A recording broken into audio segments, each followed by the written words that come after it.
All right, guys, I know a lot of times when people get a new rifle or build a new rifle, the first thing they do is run down to the local big box store and pick up the biggest, brightest, fanciest scope that they can find.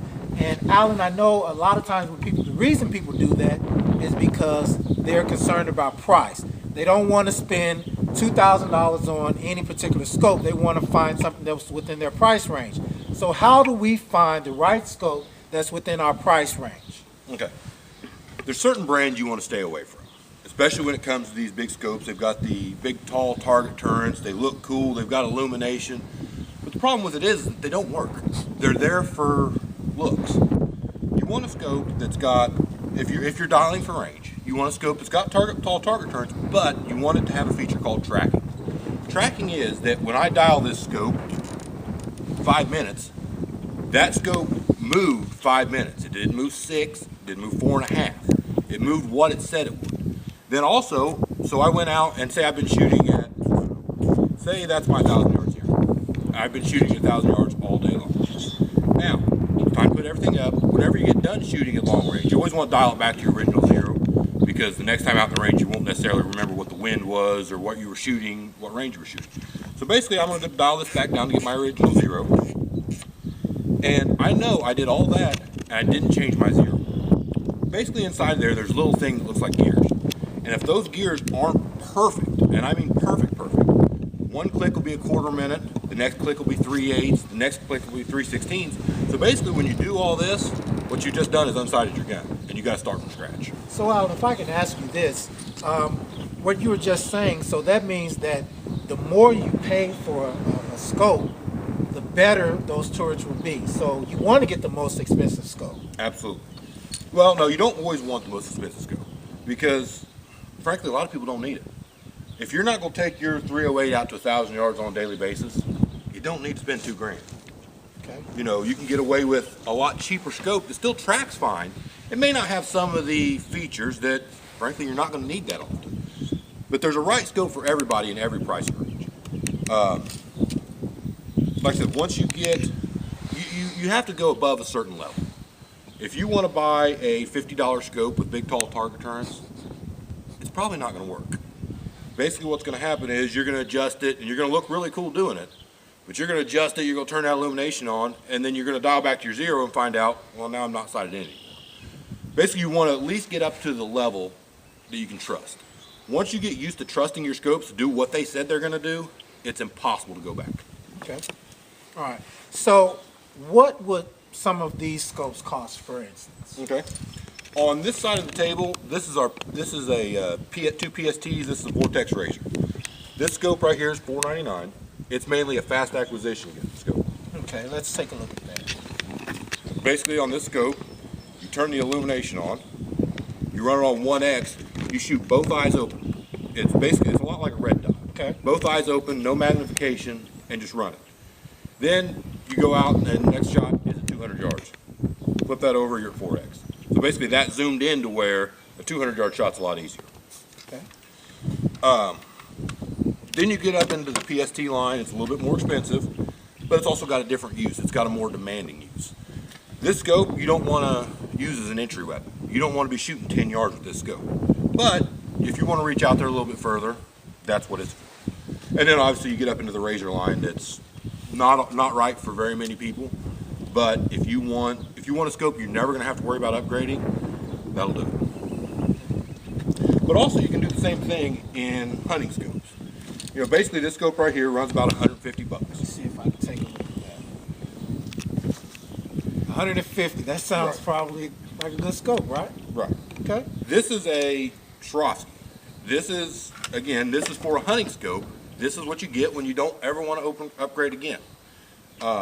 You know, an $1,100, $1,200 scope is not for everybody, but it all depends on what you're going to do with it and how much performance you have to have out of your scope.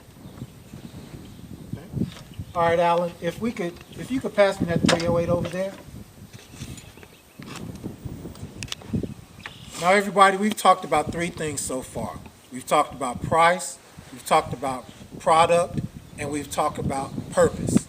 So I'm out here today because this is my Savage 10 308, and this is my particular scope in which I'm not really happy with, it doesn't fit my purpose. So what we're going to do next is we're going to focus on Alan, and Alan's going to walk me through the procedure of finding the right scope for me that I will be taking home today. So stay tuned. All right, guys, we've already had a long conversation about scopes and what's the right scope for you based on your price, based on your purpose, and based on the product that you're actually looking for. So Alan and I just went over a little bit about what I'm looking for my particular scope, and this was the scope that I had. And the one thing that I didn't like about this scope was that it didn't give me the ability to do some of the things that I wanted to do. It's fixed and there is no play in it whatsoever. I can't focus in and focus out. So I'm wanting to get rid of this, put it on something else. So Alan, can you tell us a little bit about what we came up with? Yeah. Basically, when we talk about the focus in and the focus out, that's called parallax adjustment. So first thing, you start off with a big wide range of scopes. There's thousands of scopes out there, and any one of them is an option until you start narrowing it down. So basically, parallax adjustment. Boom. Now we're down to, I don't know, a couple hundred scopes that are options. The next thing we talk about is zoom range. He wants to be able to shoot out to 400 yards. He wants the option of going further. His minimum range, which is just, a lot of people don't realize, minimum range is just as important as maximum range, if not more. Because the thing is, even if you're on 5, 6X, you can see 1,000 yards. The problem is, if you're on 6X and you're trying to shoot 20 yards, you can't find the target. It restricts what's called your field of view so much. So you really have to, minimum range is just as important as maximum, and that's just something that people don't understand a lot of times. So basically, he said that his minimum range is going to be 100 yards. So that leaves us a lot of room in there. So basically, we came up with a 6.5 to 20 scope. The 20X is going to be more than enough to reach out to 400, 500, 1,000, whatever he decides to shoot. He'll never run out of zoom on the top end. 6.5 is low enough, he's fine at 100 yards. Now, if he gets in a situation where he wants to shoot 20 yards, this scope's not going to be the best fit for him, but for his requirements right now, we're going with 6.5 on the bottom. And in actuality, with a 308, I'm not really looking at shooting 20 yards. I'm looking at shooting a lot further. So when you look at the purpose, that fits right into it. And Alan, when you talk about price, I told you that my price range was $400 to $500. So how much did that play into what you actually recommended? Oh, a lot. Had you said your price range was 4,000, right, we'd be talking about a completely different scope. Had you said your price range was 100, we'd be talking about, well, I don't carry a scope like that, but had you said your price range was 200, we'd be talking about a completely different scope. Right. Basically, I don't carry a scope that is not functional. Right. Now, another big thing that you talked about is that you wanted to dial for range. Exactly. Which, as we alluded to in an earlier video, tracking is a very important detail of that kind of scope. Right. This scope tracks. That's the thing about it. You get into a scope that looks really cool, it's got the big target turrets, and they just don't function. Function is not what they do. They look amazing. You want a scope that functions. Exactly. Now, when you talk about tracking, what if somebody doesn't know what tracking is? What is tracking? Tracking is, on this scope, I've got it set, the 0 is facing directly towards me. Now say I'm shooting 300 yards and I need to dial up 3 minutes to do it. These are all round numbers. I do that, that's my 300 yard 0. Now that dialed up, it dials up the same spot every single time. But the biggest problem with them is, because a lot of times even the cheaper scopes, they'll do that. They'll dial up just fine. But when you go back to 0, that's where you have a problem. This scope, you can mess with the turret, you can dial it up, down, left, right, whatever you decide to do, and it's going to function perfectly. If you dial it up and it's not a scope that tracks, basically when you dial back to 0, what you've done is unsighted your gun. And you'll find that your 100 yard 0 is now 3 inches low and 2 inches right. So each click, even though it may say one click is 1/4 MOA, one click may be 1/4, then it may be 3/8, it may be, so it's not exact. Right. So on this particular scope, for the price I'm paying, I will get something that is exact. Exactly. Okay. If it says 1/4 MOA, it is exactly 1/4 MOA. Not 3/16, not even a shade off of it. It is exactly 1/4 MOA. Okay. All right, Alan. So if this is the scope I'm taking home, I have a scope. Now, I have some rings at home that I got down over at Walmart. They're aluminum rings, and they cost about I think those rings cost me about $6. Okay, I want to save some money because I'm giving you $400 to $500 now, so I can put those rings on this scope, right? You can.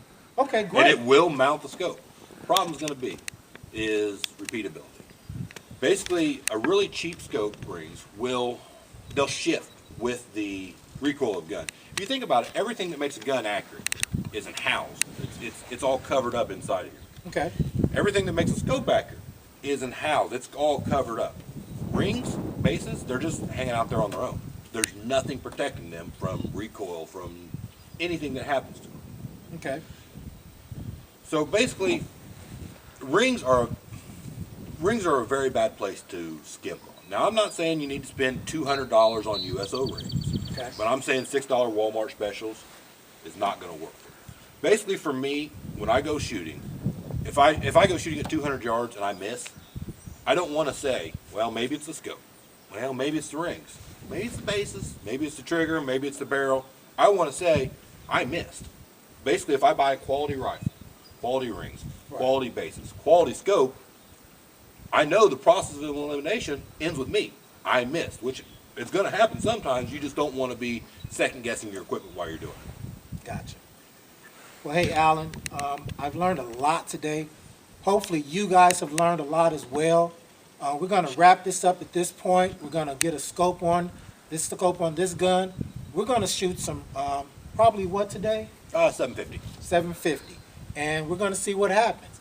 So if you guys have any questions, I'm going to put Alan's website and how you can contact him at the bottom of this video. You can also contact him on Ingo. He's a member of Ingo. You can find him on there. So if you have any questions, please send him a PM. Get on his individual form. Ask him. Maybe you have questions that we didn't cover today. So thanks a lot for looking, guys. And Alan, thanks a lot. I appreciate it. Thanks, sir. All right, guys. Now I'm set up with the standard Viper 6.5 by 20. I'm going to go out here and see what I can hit at 700 yards. So let's see what happens.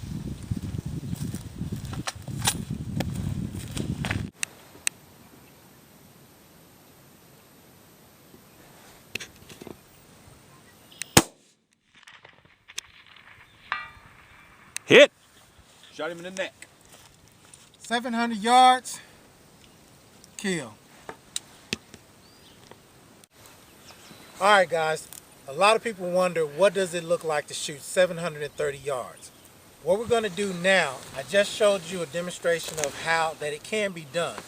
We shot and hit at 730 yards. This was the target. We were going up that hill, and we'll turn the camera around a little bit just so you can see what that looks like. But I'm going to take a chance right here. I'm going to leave my camera down here and see if we can get an actual shot of a hit. So, and we'll be coming from down that way. So let's see how we do.